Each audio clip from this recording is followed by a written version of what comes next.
প্রথম প্রশ্ন, আমার বয়স 30 বছর, আমার কোমরে কৃত্রিম হাড় লাগিয়েছি, ডাক্তারের নিষেধ আছে সারা জীবন নিচে বসে কোনো কাজ না করতে।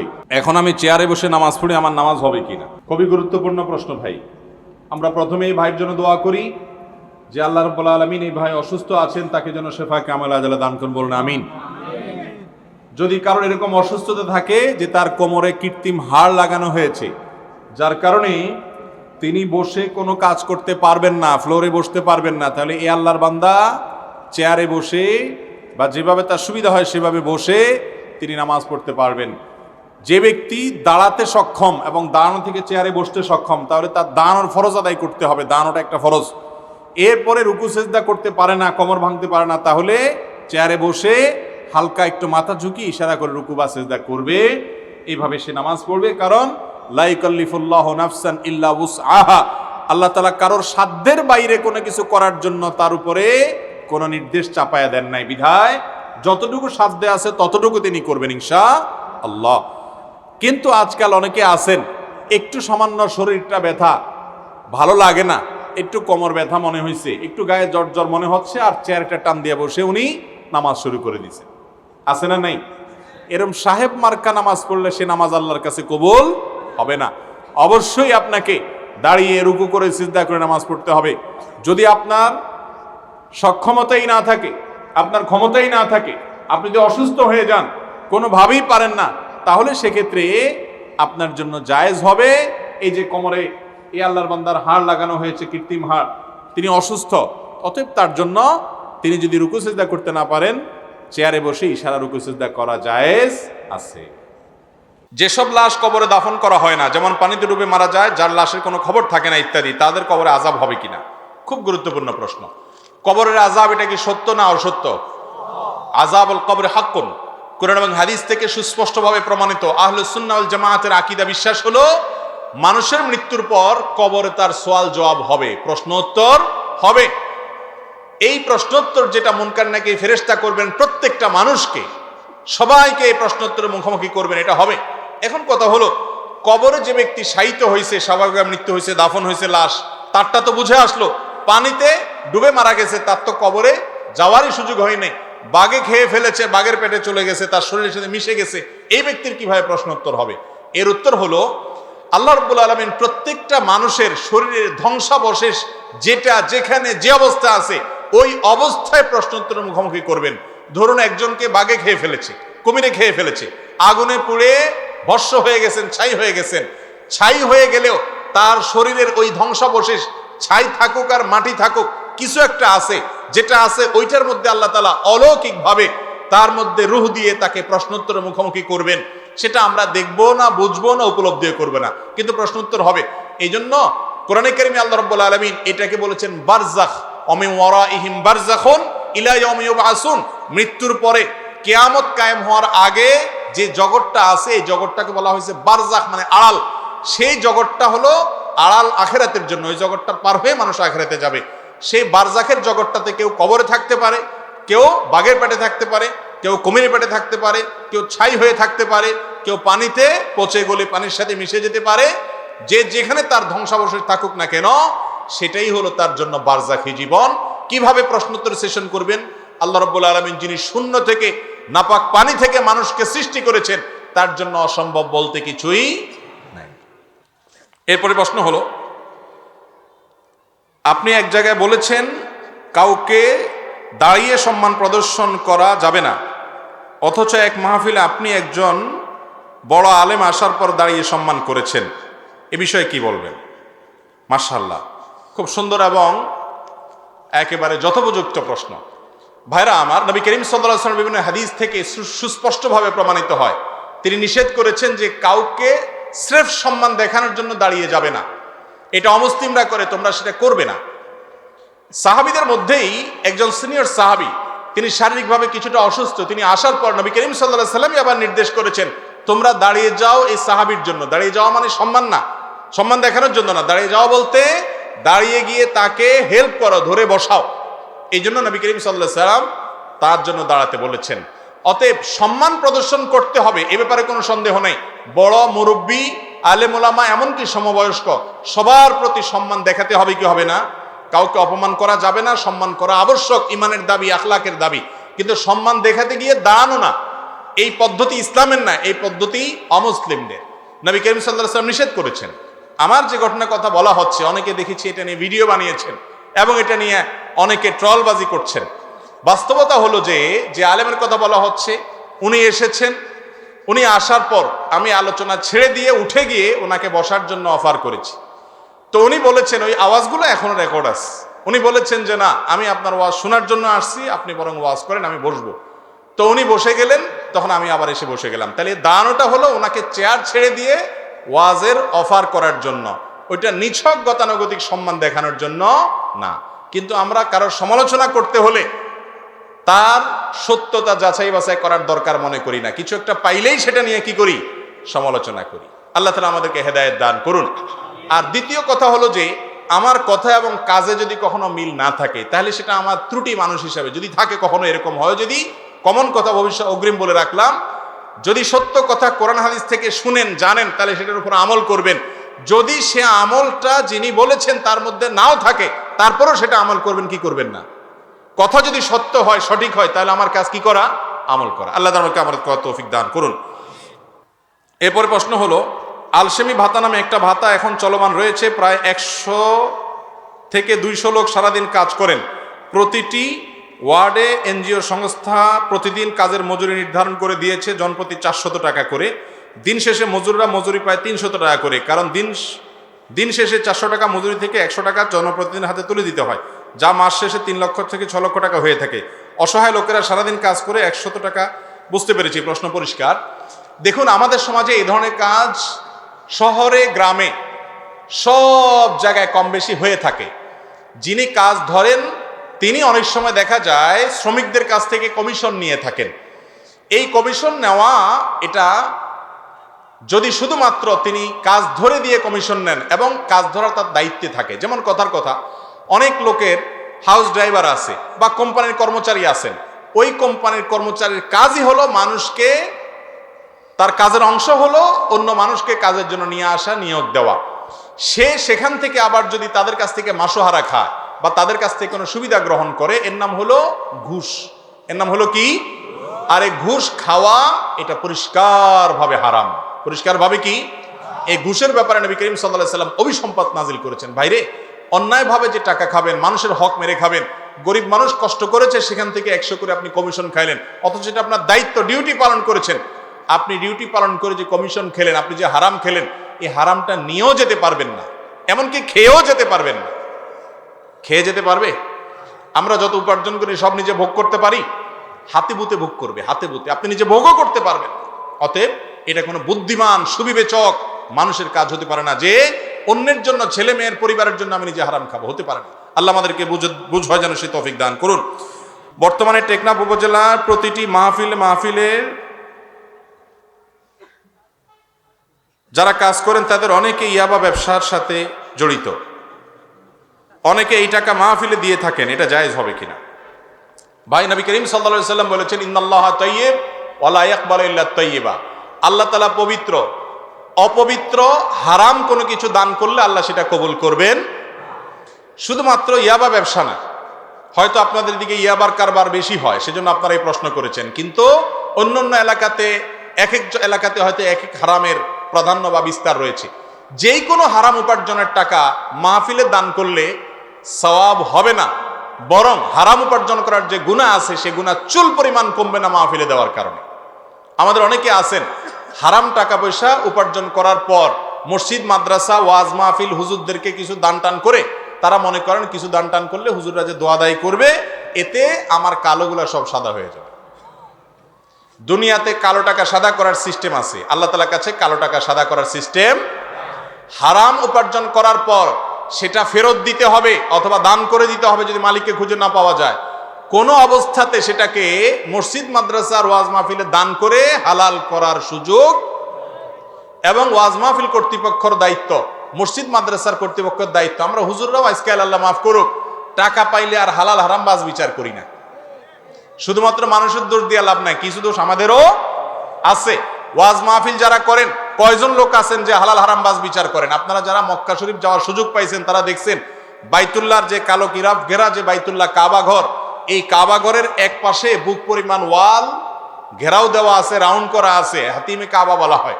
এই জায়গাটা কাবা ঘরের ভিতরে ছিল, কাবার অংশ ছিল। ইব্রাহিম আলাইহিস সালাম যে কাবা বানাইছেন সেখানে এই ঘেরাওটা সহকারে ভিতরে ছিল। কিন্তু এই কাবা যখন আমাদের নবী করিম সাল্লাল্লাহু আলাইহি সাল্লামের দাদা আব্দুল মুত্তালিবের আমলে, তার নেতৃত্বে কুরাইশের লোকেরা যখন এটাকে পুনরায় নির্মাণ করলেন, পুরান হয়ে গেছে, ভেঙে চুরে যায় এবং অনিরাপত্তার কারণে তারা এটাকে ভেঙে আবার পুনরায় নির্মাণ করেছেন। নবী সাল্লাল্লাহু আলাইহি সাল্লাম ছোট ছিলেন তখন। ওই সময় তারা মুশরিক ছিল, মূর্তি পূজারী ছিল, অমুসলমান ছিল। তারপরেও তারা প্রতিজ্ঞা করেছেন যে আমরা আল্লাহর ঘর নির্মাণে কোনো হারাম টাকা নেব না। এজন্য সমাজে ঘোষণা করছেন যার টাকা টনটন করে বাঁচবে, হালাল, কোনো ভেজাল নাই, শুধু সে দিবে আল্লাহর ঘরে, বাকিগুলো নেওয়া হবে না। এবং সেইভাবে তারা মসজিদ নির্মাণ করেছেন। টাকার অভাবে হালাল টাকা বেশি থাকে না কম থাকে? কম থাকে। হালাল টাকার পরিমাণ সমাজে বেশি না কম?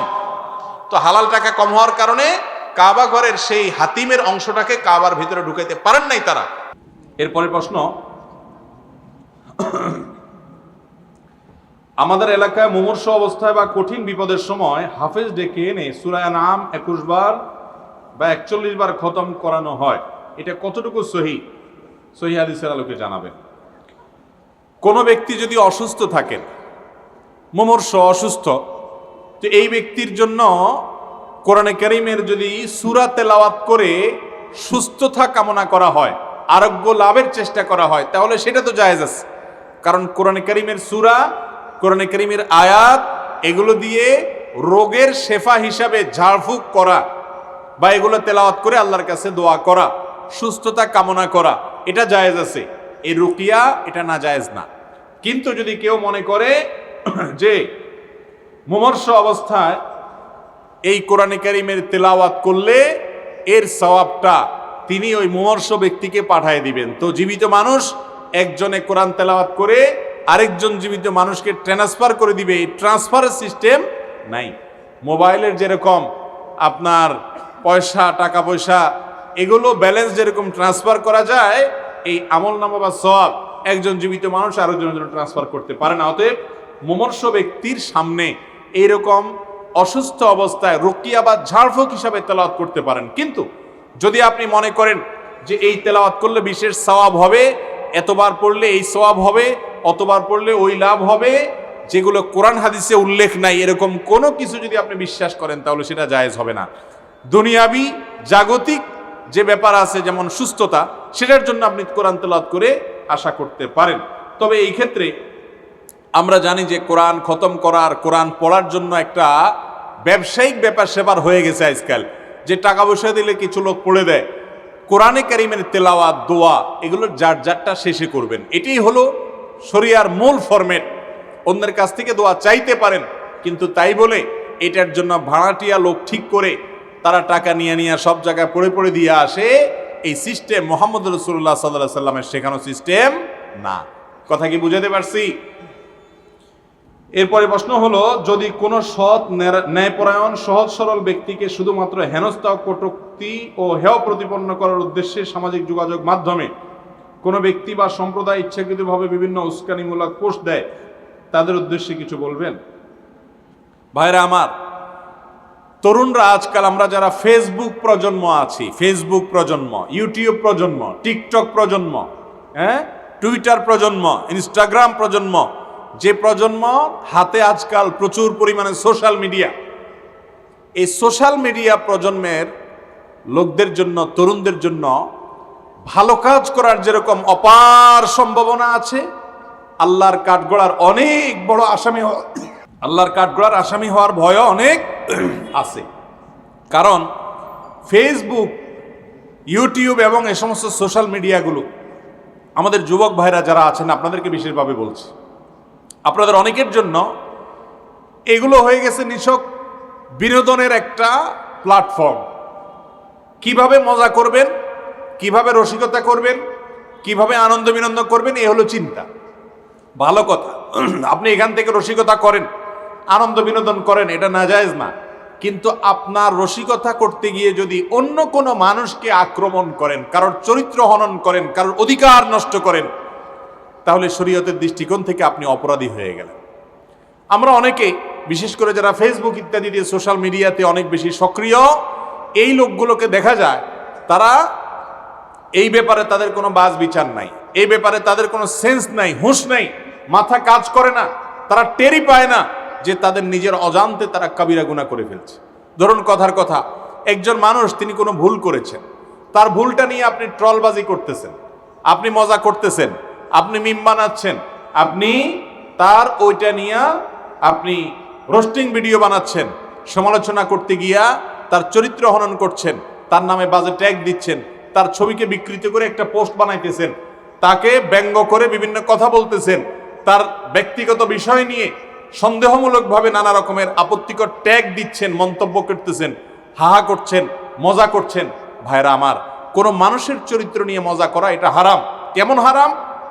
কোনো মানুষকে, নিরপরাধ মানুষকে হত্যা করা যেরকম হারাম, কাউকে নিয়ে এরকম হাসি ঠাট্টা মজা করা, অপমান করা, তুচ্ছ-তাচ্ছিল্য করা, অসম্মান করা, তার মর্যাদা হানি করা, এরকম হারাম এবং গুনাহের কথা।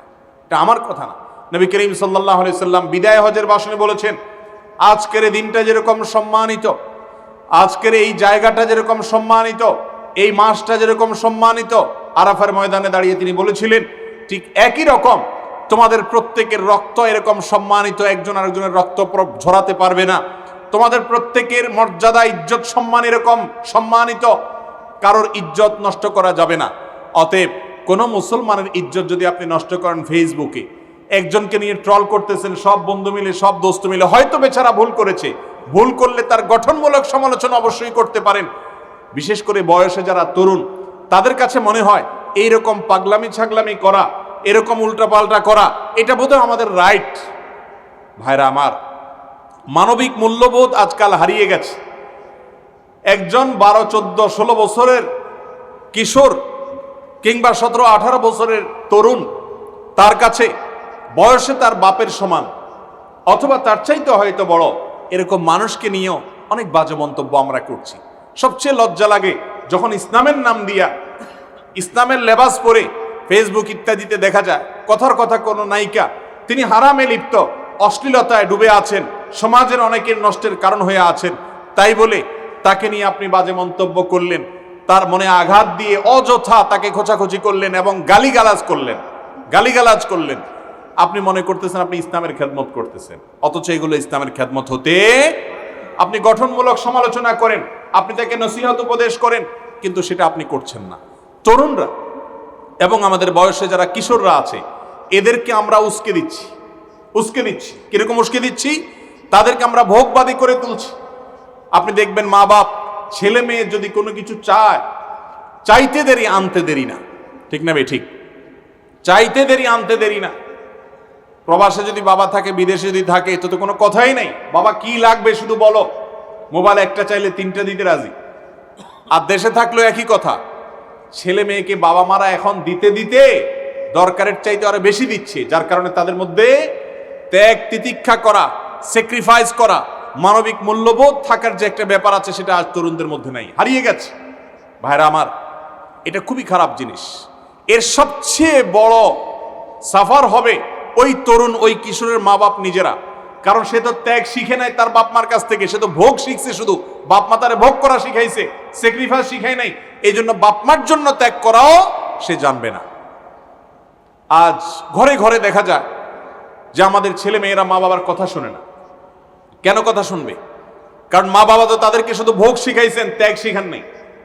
মুরব্বীদের জন্য যে স্যাক্রিফাইস করতে হয়, ছাড় দিতে হয়, এটা তো যুবকরা আজকাল ভুলে গেছে।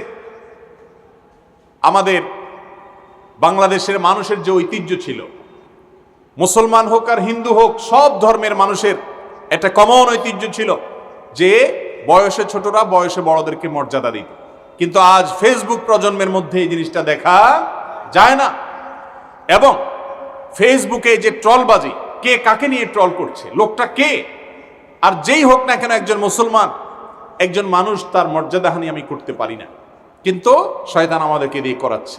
অনেক সময় দেখবেন যার সাথে আপনার মনের মিল নেই, আপনি হয়তো এক গ্রুপের ইসলামে দল করেন, আরেক গ্রুপের ইসলামের কোন একটা গ্রুপের সমর্থক বা নেতা তার ছবিরে ব্যঙ্গ করে, তার নামে কটূক্তি করে, তাকে নিয়ে হাসাহাসি করে আপনি মনে করতেছেন আপনি দ্বীনের খেদমত করছেন। এই লোকগুলোর সম্পর্কে আল্লাহ বলেছেন যে কুল হাল নুনাব্বিউকুম বিল আখসারিনা আমালা, আমি কি তোমাদেরকে বলে দিব এমন লোকদের কথা যারা অনেক কষ্ট করতেছে এবং এই কষ্ট করে তারা আল্লাহর কাছে কোনো পুরস্কার পাবে না। আল্লাযীনা দাল্লা সাইয়ুহুম ফিল হায়াতিদ দুনিয়া, দুনিয়ার জীবনে তাদের সমস্ত সাধনা বরবাদ। ওয়াহুম ইয়াহসাবুনা আন্নাহুম ইহসিনুনা সুনআ, অথচ তারা মনে করতে তারা সওয়াবের কাজ করতেছে, ইসলামের কাজ মনে করে, সেবা মনে করে। আল্লাহকে খুশি করার জন্য একজন নায়িকাকে গালি দিলেন ফেসবুকে, সওয়াব হবে না গুনাহ হবে? একজন খারাপ মানুষ দুর্নীতিবাজ ধরা পড়ছে, সে দুর্নীতি করে, ঠিক আছে, তার দুর্নীতির বিরুদ্ধে আপনি প্রতিবাদ করেন, সামাজিক প্রতিরোধ, সামাজিক আন্দোলন, সামাজিক সচেতনতা গড়ে তোলেন, সবই ঠিক আছে, কিন্তু তার বাপ মা তুলে একটা গালি দিলেন, সওয়াব হবে না গুনাহ হবে? তো এইরকম মনে করতেছেন আপনি অন্যায়ের বিরুদ্ধে অবস্থান নিয়েছেন, কিন্তু অন্যায়ের বিরুদ্ধে অন্যায় কোনো নিয়ম অবলম্বন করে যদি আপনি অবস্থান গ্রহণ করেন, তাহলে সওয়াবের পরিবর্তে উল্টা কি হবে? গুনাহ হবে। বিধায় যারা ফেসবুক এবং সোশ্যাল মিডিয়াতে অ্যাক্টিভ, করজোড় করে আপনাদের কাছে অনুরোধ করি ভাইরা, বিশেষ করে তরুণরা, আল্লাহর ওয়াস্তে হেয়ালিপনা করবেন না, পাগলামো করবেন না। আপনি হাসি রসিকতা করেন, কিন্তু অন্যের চরিত্র নিয়ে ছিনিমিনি খেলতে যাবেন না। কাউকে নিয়ে মন্তব্য করার আগে 10 বার ভাববেন। এই মন্তব্য হয় মিজানে নেকামলের পাল্লায় উঠবে, না হয় বদামলের পাল্লায় উঠবে। দুইটার মধ্যে তৃতীয়টা হওয়ার কোনো সম্ভাবনা নেই। অতএব আপনার প্রতিটা মন্তব্য, আপনার প্রতিটা পোস্ট, আপনার প্রতিটা শেয়ার, এটাকে ভেবে চিন্তে করবেন। আপনি হাসি রসিকতা করেন, কিন্তু সেটা অন্যের অধিকার নষ্ট করে নয়, কারণ ইজ্জত নিয়ে ছিনিমিনি খেলা নয়। আল্লাহ তাআলা আমাদেরকে বুঝার তৌফিক দান করুন। এরপরে প্রশ্ন হলো, আমরা জানি নবী করিম সাল্লাল্লাহু আলাইহি ওয়াসাল্লাম এশার পর কথা বলতে পছন্দ করতেন না, দ্রুত ঘুমিয়ে পড়তেন। আমাদের সর্বোচ্চ কতটুকু জেগে থাকা উচিত এবং ওয়াজ মাহফিলগুলো কত রাত পর্যন্ত চালিয়ে যাওয়া উচিত বলে মনে করেন? খুবই সুন্দর এবং দরকারি প্রশ্ন ভাই। আমরা সারা বাংলাদেশে ওয়াজ মাহফিল যারা আয়োজন করেন, সবার কাছে আমরা উদাত্ত আহ্বান রেখেছিলাম যেন মডেল মাহফিল করেন, সবাই আদর্শ মাহফিল যেন করেন। এই মডেল মাহফিলের একটা অন্যতম বিশেষ গুরুত্বপূর্ণ দিক হলো গভীর রাত পর্যন্ত মাহফিল করা যাবে না। আলহামদুলিল্লাহ, আপনাদের এই মাহফিলটা সহনীয় পর্যায়ে আছে। 11টার ভেতরেই মাহফিল ক্লোজ হয়ে যাচ্ছে। যদিও এটা 10টা সাড়ে 10টার মধ্যে করতে পারলে আরো ভালো হতো, কারণ আমাদের নবী করিম সাল্লাল্লাহু আলাইহি সাল্লাম এশার পরে কথাবার্তা বলা, আড্ডা মারা, এবং জেগে থাকা, এই কাজগুলো তিনি পছন্দ করতেন। কেন? নবী করিম সাল্লাল্লাহু আলাইহি সাল্লাম যাই করতেন সেটা আমাদের জন্য উপকারী, আমাদের বুঝে আসুক বা না আসুক। দেখুন, তিনি এশার পর শুয়ে যেতেন। আজ আমরা জানি যে রাতের প্রথম প্রহরে অনেক বিশেষজ্ঞরা আমাদেরকে জানান যে রাতের 10টা থেকে 2টা পর্যন্ত এই সময়টার ঘুম মানুষের স্বাস্থ্যের জন্য অনেক উপকারী। এই সময়টার ঘুম মানুষের বডিতে ইমিউন সিস্টেমকে স্ট্রং করে, রোগ প্রতিরোধ ক্ষমতাকে বৃদ্ধি করে। তো আমার নবী করিম সাল্লাল্লাহু আলাইহি সাল্লাম তো হুবহু এই কাজের কথা সেই 1450 বছর, প্রায় 1450 বছর আগে, 1400 বছরের বেশি সময় আগে তিনি বলে গেছেন। এখন আমাদের কাছে সেটার বাস্তবতা এবং যথার্থতা প্রমাণিত হলো যে রাতে তাড়াতাড়ি ঘুমাইলে আমাদের স্বাস্থ্যের জন্য ভালো। শুধু স্বাস্থ্যের জন্য ভালো তা নয়, ঈমান আমলের জন্য ভালো, কারণ রাতে তাড়াতাড়ি ঘুমাইলে ফজর নামাজ পড়া সহজ হবে। এই জন্য রাত গভীর পর্যন্ত মাহফিল করাটা অনুচিত। এখন কথা হলো, তাহলে 9টা 10টা পর্যন্তই বা মাহফিল কেন হবে? এর উত্তর হলো, মূলত এশার নামাজটা রাতের 1/3 পর্যন্ত দেরি করে পড়াটা উত্তম এবং ভালো। নবী সাল্লাল্লাহু আলাইহি সাল্লাম এটা বলেছেন, তোমাদের জন্য কষ্টকর মনে না হলে আমি এশার নামাজকে বিলম্বে পড়ার নির্দেশ করতাম, আবশ্যক করে দিতাম। এই জন্য রাতে এশার নামাজটা 1/3 পর্যন্ত, 1/3 মানে সূর্য যখন ডুবে আবার ফজরের যখন ওয়াক্ত হয়, আজানের সময় হয়, এই 2 সময়কে ভাগ করে মোট যত ঘন্টা হবে তার 3 ভাগের 1 ভাগ সময়ের পরে এসে এই টাইমটাতে এশা পড়া হলো উত্তম এবং ভালো। সেই জন্য এই সুলুসুল লাইল বা 1/3 পর্যন্ত এনে এশার নামাজ পড়ার অংশ যদি আমরা হিসাব করি, তাহলে এই 9টা, 9:30, 10টা এরকমই হয়। এই টাইমে নিয়ম হলো মাহফিল শেষ করে এশা পড়ে বাসায় চলে যাওয়া, যাতে করে তাড়াতাড়ি শুয়ে যাওয়া যায়। যারা মাহফিল করেন আমরা তাদেরকে অনুরোধ করি যে সুন্নাহ ফরম্যাটগুলোতে চলে আসেন। আলহামদুলিল্লাহ, অনেক জায়গাতে এটা অনেকে আমল শুরু করেছেন, আবার অনেকে আমাদেরকে দিয়েই রাত 12টা 11:30 পর্যন্ত মাহফিল করাচ্ছেন। আল্লাহ তাআলা মাহফিল কর্তৃপক্ষকে হেদায়েত দান করুন, তারা যেন মাহফিল করতে গিয়ে আবার ইসলামের বিরোধী কাজ না করেন, সুন্নাত অনুযায়ী করেন। আমরা যারা রাত জেগে থাকি, এখন তো আর শহর আর গ্রাম নাই, সব জায়গায় নেট আছে, কারেন্ট আছে, যার কারণে রাত 12টা 1টা পর্যন্ত আমরা বসে বসে মোবাইলে মুনাজাত করি। মোবাইলের মুনাজাত বুঝেন তো? মোবাইল টিপাটিপি করতে 2 হাত দিয়ে যেভাবে টিপাটিপি করেন, অনেকটা মুনাজাতের মতোই লাগে। এই মোবাইলের মুনাজাত ধরে আল্লাহর কাছে মুনাজাত আপনি আমি ভুলে গেছি। আল্লাহ আমাকে আপনাকে মাফ করে দিন। সবাইকে আল্লাহর কাছে যেতে হবে ভাই, হিসাব দিতে হবে জীবনের। অতএব রাতে গভীর রাত পর্যন্ত মোবাইল টিপবেন না। মোবাইল টিপলে ফজর নামাজে মুসল্লি কম থাকবে। আপনাদের এলাকা ফজর নামাজে মুসল্লি বেশি থাকে না কম থাকে? বেশি থাকে বলে মাশাআল্লাহ। এরকম এলাকা থাকলে তো এটা তো ফেরেশতা এলাকা বলতে হবে। ভাইরা আমার, বেশিরভাগ এলাকাতে ফজর নামাজে মুসল্লি থাকে অন্য নামাজের তুলনায় কম, অথচ এই টাইমে বেশি থাকার কথা, কারণ সবাই তো কোনো ব্যস্ত নাই, মার্কেট নাই, অফিস নাই, আদালত নাই, সবাই হাজির আছে। মসজিদে মুসল্লি বেশি থাকার কথা, কিন্তু নাই। কারণ কি? ওই যে রাত ধরে মোবাইলের মোনাজাত ধরতে ধরতে দেরিতে ঘুমায়, ফজরের সময় আর উঠতে পারে। আল্লাহ তাআলা আমাদেরকে হেদায়েত দান করুন। এরপরে প্রশ্ন হলো, কালো জাদু বিষয়ে পরিত্রাণের জন্য আপনার কাছে কিছু দিক নির্দেশনা আশা করি। আসলে আমি অনেকদিন ধরে নিজেকে অসুস্থ বোধ করছি। এর মধ্যে আমি স্বপ্নেও দেখছি আমাকে জাদু করা হয়েছে। স্বপ্নের মধ্যে জানানো হয়েছে নির্দিষ্ট স্থান থেকে জাদুর উপকরণটি তুলে ফেলতে। আর বিষয় সম্বন্ধে আপনার কাছে কিছু নির্দেশনা আশা করি। ভাইরা আমার, আমাদের দেশে একটা মহামারী চলছে এবং এই মহামারীটা শহরে গ্রামে সর্বত্র, শহরে আরো বেশি। সেটা হলো ঘরে ঘরে জনে জনে এখন জাদুগ্রস্ত মানুষ এবং জিনের, দুষ্ট জিনের প্রভাবে প্রভাবিত অসুস্থ মানুষ। এই মানুষগুলোর সংখ্যা এত বেশি বেড়েছে যে কল্পনা করাও যায় না।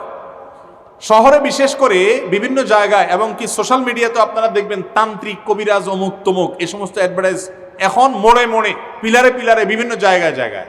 এই লোকগুলোর কাজই হলো কুফরি কালাম করা, জাদু করা।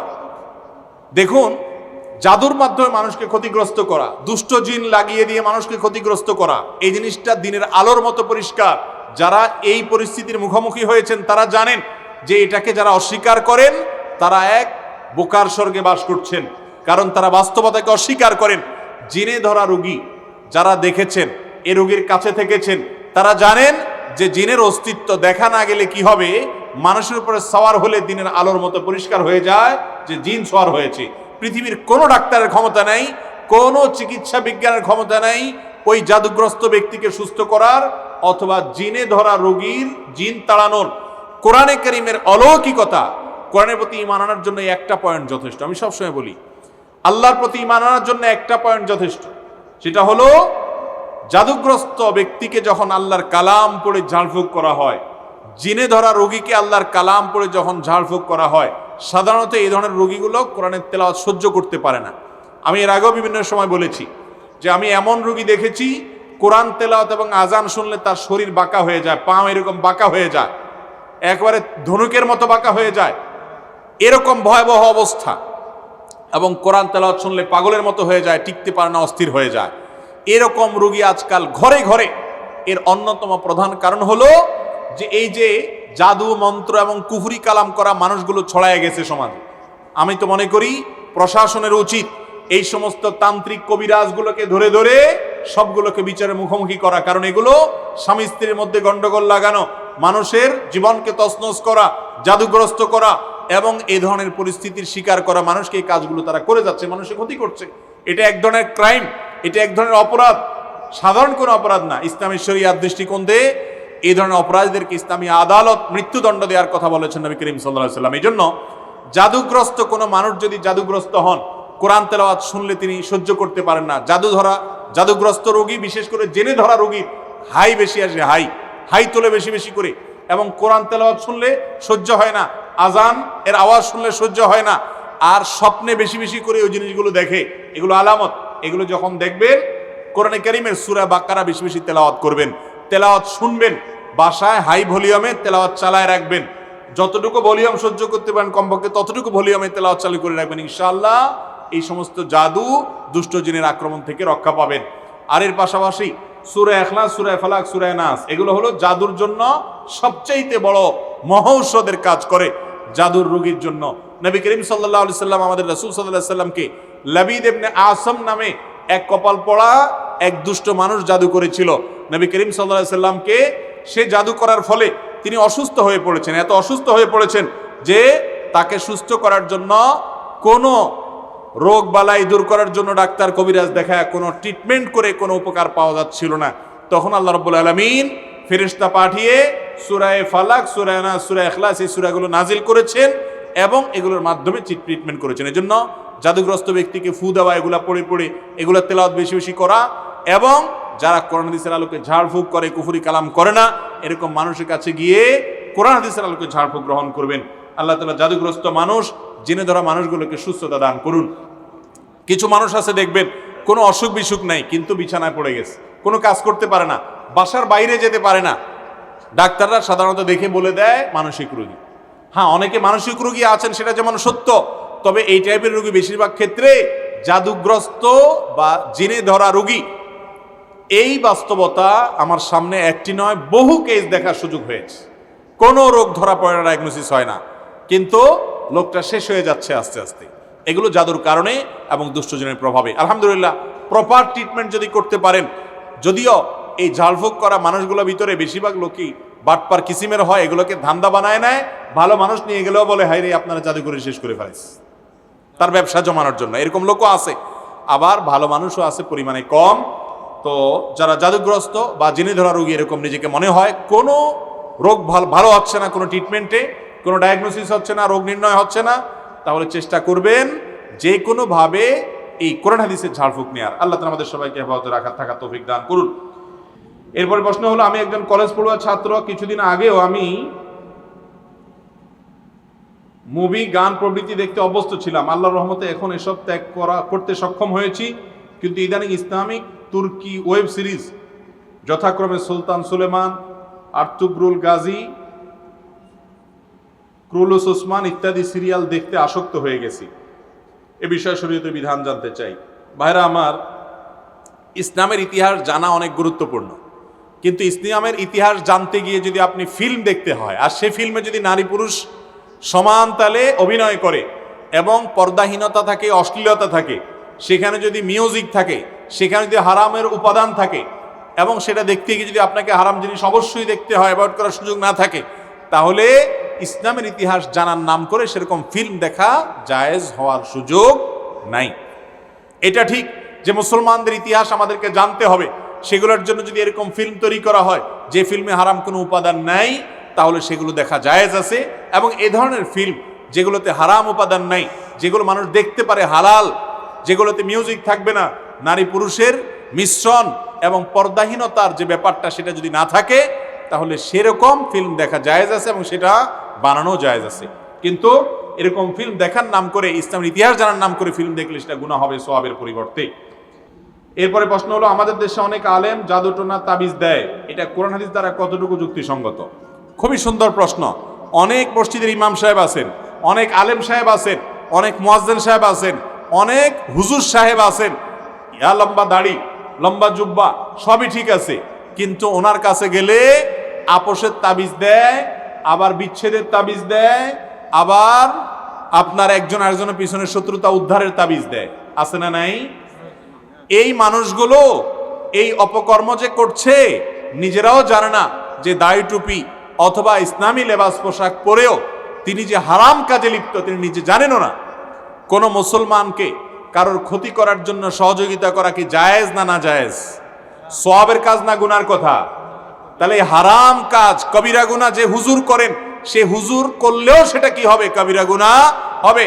কোন মসজিদের ইমাম যদি এরকম কোন তাবিজ কবজ দেয়, এরকম কোন কায়ে কারবার করে, তাহলে সেই রকম ইমামকে নসিহত করতে হবে। না সরে আসলে এই ইমামকে পরিবর্তন করতে হবে, কারণ তিনি এই যে স্বামী স্ত্রীর মধ্যে ঝগড়া লাগানো, অমুকের পিছিয়ে তমুককে লাগানো, ক্ষয়ক্ষতি করার তাবিজ দেওয়া এবং এই জাতীয় জাদু মন্ত্র কুফরি কালাম এগুলোর আশ্রয় নিচ্ছেন। অতএব এরকম ব্যক্তিকে নসিহা করতে হবে অথবা তাকে ইমামতি থেকে সরাতে হবে। আল্লাহ তাআলা আমাদের যারা এই সমস্ত কাজে লিপ্ত না জেনে তাদেরকে হেদায়েত দান করুন, আমিন। এরপরে প্রশ্ন হলো, বিড়াল, কুকুর, পাখি বা কবুতর পালা যাবে কিনা? বিড়াল পালা তো যাবে, এতে কোনো সন্দেহ নাই, কারণ নবী করিম সাল্লাল্লাহু আলাইহি সাল্লাম বিড়াল সম্পর্কে বলেছেন, ফাইন্নাহা মিনাত তাওয়াফিনা আলাইকুমাত তাওয়াফাত, বিড়াল তোমাদের বাসা বাড়িতেই থাকে, এই জন্য তার ঝুঁটাকে তিনি হারাম করেন নাই। বিড়াল যদি কোনো কিছুতে মুখ দেয় তাহলে কুকুর মুখ দিলে যেরকম হারাম হয়ে যায়, নাপাক হয়ে যায়, বিড়াল যদি মুখ দেয় বিড়ালের ঝুঁটা কি হয় না, নাপাক হয় না। এই জন্য বিড়াল পালা জায়েজ আছে, বিশেষ করে ইঁদুরের উপদ্রব থেকে বাঁচার জন্য, কিংবা এমনি আদর করে আপনি বিড়াল পালেন, কোনো অসুবিধা নেই। আপনারা সবাই জানেন একজন সাহাবী ছিলেন, নাম হলো আবু হুরায়রা, নাম শুনছেন না, রাদিয়াল্লাহু তাআলা আনহু। ওনার নাম কিন্তু আসলে আবু হুরায়রা ছিল না, ওনার নাম ছিল প্রসিদ্ধ মত অনুযায়ী আব্দুর রহমান। আরো অনেকগুলো মত আছে ওনার নাম নিয়ে, কিন্তু ওনার নাম পরে আবু হুরায়রা উঠে গেছে। কিভাবে? ওনার একটা বিড়াল ছিল, জামার হাতার ভিতরে এই বিড়াল ভরে অনেক সময় মসজিদে নিয়ে আসতেন। তো একবার নবী করিম সাল্লাল্লাহু আলাইহি ওয়াসাল্লাম তার ওই বিড়াল দেখে, তার সবসময় তার সাথে সাথে বিড়ালটা থাকে, এটা দেখে তাকে বললেন, ও বিড়ালের বাপ। আবু হুরায়রা মানে বিড়ালের বাপ। এরপর থেকে ওনার নাম হয়ে গেছে কি, বিড়ালের বাপ। আসলে কি তিনি বিড়ালের বাপ ছিলেন? এটা কথার কথা হয়ে গেছে, রাসূল আকরাম সাল্লাল্লাহু আলাইহি ওয়াসাল্লাম মজা করে বলেছিলেন। তো তারপর থেকে ওই নামে তিনি পরিচিত হয়ে গেছেন। তাহলে তিনি যেহেতু বিড়াল পালতেন, নবী সাল্লাল্লাহু আলাইহি ওয়াসাল্লাম দেখেও বরং রসিকতা করেছেন, কোনো নিষেধ করেন না। তাহলে বোঝা গেল আমাদের বাসা বাড়িতে বিড়াল পালা কোনো অসুবিধা নাই। কুকুর পালার ব্যাপারে তখনই জায়েজ হবে যখন কুকুরটা পালবেন আপনি পাহারাদারের কাজে, এবং সেটা বাসা বাড়ির ভিতরে না, সামনে তার থাকার জন্য আলাদা ঘর করে দিলেন, রাখলেন, খাবারের ব্যবস্থা করলেন। উদ্দেশ্য ঘেউ ঘেউ করবে, চোর ডাকাত আসলে আপনাকে অ্যালার্ম দিবে এবং পাহারাদারি করবে। পাহারাদারের জন্য কুকুর পালা জায়েজ আছে, শিকার করার জন্য কুকুর পালা জায়েজ আছে।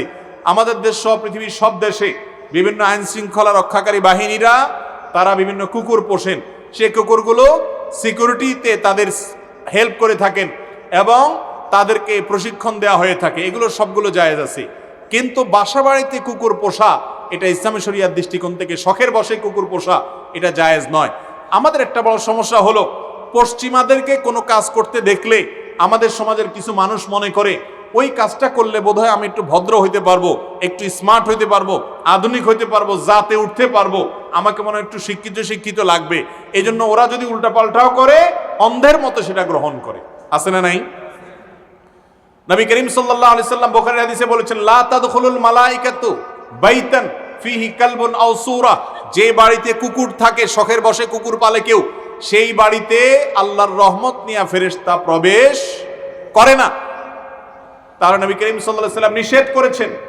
এবং কুকুরের মধ্যে কিছু কিছু কুকুর আছে শয়তানের সুরত ধরে আসে। আপনারা দেখবেন হাদিসে যেটা নিষেধ আছে ওইটা আরো বেশি করে। পশ্চিমারা বিড়ালও পালে, কিন্তু বিড়ালের চেয়ে কুকুরের সাথে দুস্তিটা একটু বেশি, কারণ হাদিসে নিষেধ আছে, এই জন্য শয়তান ওটা আরো বেশি করে করায়, ক্ষতিগ্রস্ত করতে চায়। মুসলমানের সন্তান কুকুরের গলায় একটা শেকল লাগাইয়া বিদেশি কুকুর কিনে সাথে হাঁটাতে হাঁটাতে নিয়ে যায় এবং খুব আদর কদর করে, মনে করে এর মাধ্যমে তিনি ভদ্র হয়ে গেছে। ওই পশ্চিমাদেরকে যা দেখে অন্ধের মতো মনে করে ওইটা অনুকরণ করলে সে ভদ্র হবে, তথাকথিত স্মার্ট হবে, আধুনিক দেখাবে। এরা হলো সবচাইতে বেশি পশ্চাৎপদ, এরা হলো সবচাইতে বেশি বিবেককে অন্যের গোলামি করে নিজেকে গোলামের জিঞ্জিরে আবদ্ধ করে ফেলেছে। মুসলমানের জন্য কুকুর শখের বশতে পালা জায়েজ নাই, তবে প্রয়োজনে বশতে পালতে পারেন।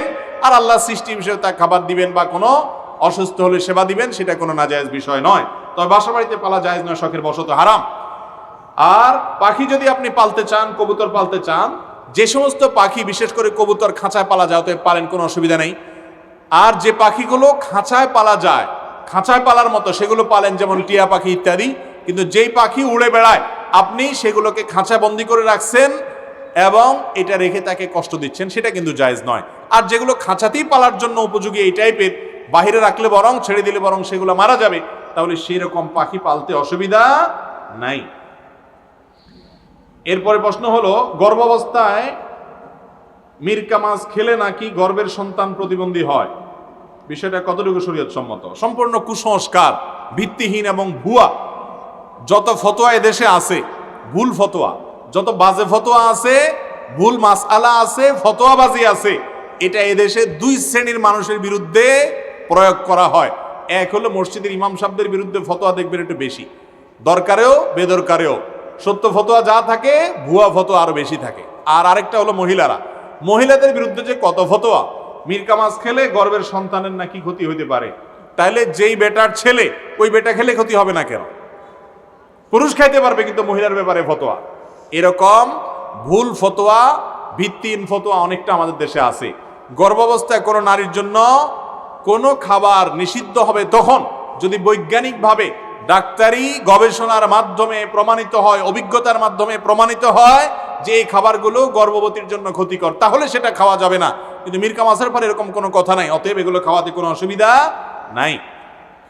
এরপরে প্রশ্ন হলো, অনেক আলেম বলে থাকেন যে এক এক নামাজের পর এক এক সূরা পাঠ করার অনেক ফজিলত আছে, যেমন ফজরের পর সূরা ইয়াসিন, মাগরিবের পর সূরা ওয়াকিয়া, এশার পর সূরা মুলক। এগুলো কি সঠিক?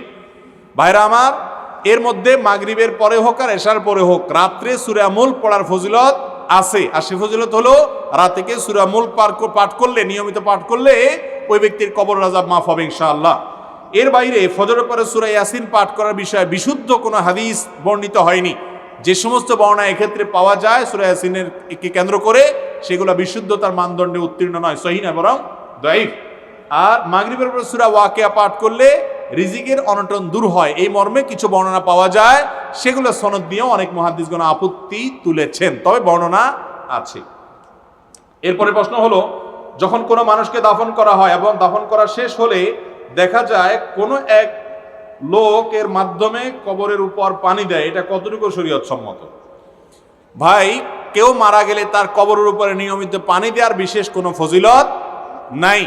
তবে যদি কেউ বিশেষ উদ্দেশ্যে দেয় তাহলে সেটা তার উদ্দেশ্য সাধন হতে পারে, যদি কোনো দুনিয়াবি উদ্দেশ্যে দেয়। যেমন একটা গল্প আছে না, যে কোন মহিলা তার স্বামীকে মৃত্যুর আগে ওয়াদা করাইছে যে তুমি আমাকে কথা দাও, আমার মৃত্যুর পর যতদিন আমার কবর ভিজা থাকবে ততদিন তুমি শুকানোর আগ পর্যন্ত বিয়ে করবা না।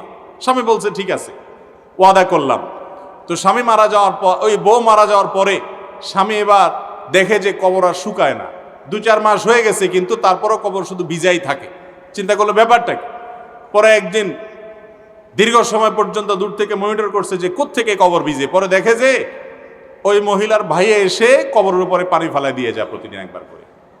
তো ধরে জিজ্ঞেস করছে ব্যাপারটা কি, বলে যে আপা আমাকে মরার আগে ওসিয়ত করে গেছে যে ভাই যতদিন আল্লাহ তোরে হায়াতে বাঁচায় রাখে প্রতিদিন আমার কবরের উপরে 1 বালতি করে পানি ঢালবি। তো এখন কবরের উপরে পানি ঢালার যে কথা বলছেন, এরকম কোনো উদ্দেশ্যের জন্য যদি কেউ পানি ঢালে তার উদ্দেশ্য হয়তো হাসিল হতে পারে, সেটা আরেক জিনিস, কিন্তু শরীয়তের কোনো নির্দেশ না এটা যে কবরের উপরে নিয়মিত পানি ঢালতে হবে। এটা আমাদের নিজেদের মন গড়া, যদি শরীয়তের নামে আমরা করি সেটা ভুল হবে। মাঝে মধ্যে দেখা যায় যে মানুষকে কবর দেওয়ার পরে চারকুল পড়ে 4 জন লোক কবরের 4 কোণে 4টা করে গাছ রোপণ করে, এটা কতটুকু শরীয়ত সম্মত? এ ব্যাপারেও কোনো নির্দেশনা নবী করিম সাল্লাল্লাহু আলাইহি ওয়াসাল্লাম হাদিস থেকে আছে বলে আমাদের জানা নেই। কোনো নির্দেশনা নেই যে 4 জন 4 কোণায় দাঁড়াবে, 4টা খুঁটি ধরবে, 4টা গাছ ধরবে, তারপর সেটা লাগাবে, এরকম কোনো কথা নেই। তবে হ্যাঁ, কবরস্থানের উপরে গাছ লাগানো যেতে পারে। কবরস্থানের উপরে গাছ লাগাবেন, ঘাস লাগাবেন, ফুল লাগাবেন, এগুলোতে কোনো অসুবিধা নাই। কিন্তু যে 4 কোণে 4 জন দাঁড়াবেন এবং 4টা খুঁটি রোপণ করবেন, এরকম কোনো নির্দেশ হাদিস থেকে দেওয়া হয়নি। এরপরে প্রশ্ন হলো, আমার ভাই প্রবাসী, সেখানে সে যেই দোকানে কাজ করে সেই দোকানে হালাল ও হারাম খাবার দুইটাই আছে, এই টাকা আমি এবং আমার বাবা মা খেলে আমাদের জন্য হালাল হবে কিনা? দেখুন, যদি কারোর হালাল এবং হারাম 2 রকমের উপার্জন থাকে, কিছু টাকা হালাল কিছু টাকা হারাম, তাহলে দেখতে হবে বেশিরভাগ হালাল না বেশিরভাগ হারাম। যদি হারামের পরিমাণ বেশি হয় তাহলে সেটা খাবেন না, আর যদি হালালের পরিমাণ বেশি হয়, হারাম কম থাকে, তাহলে খেতে পারেন, কিন্তু সেটা অ্যাভয়েড করতে পারলে, না খেতে পারলে ভালো, তাকওয়ার দাবি। আর যদি কেউ এরকম বড় ভাই বা বাবা তিনি উপার্জন করেন, আপনি ছোট এখন উপার্জন করেন না, উপার্জনের সুযোগ নাই, তাহলে আপনি তার অধীনস্থ হিসাবে আপনার জন্য সেটা খাওয়া জায়েজ হতে পারে। বিকল্প উপার্জনের পথ খুঁজতে থাকবেন, সেটা পাওয়ার আগ পর্যন্ত ওজর হিসাবে।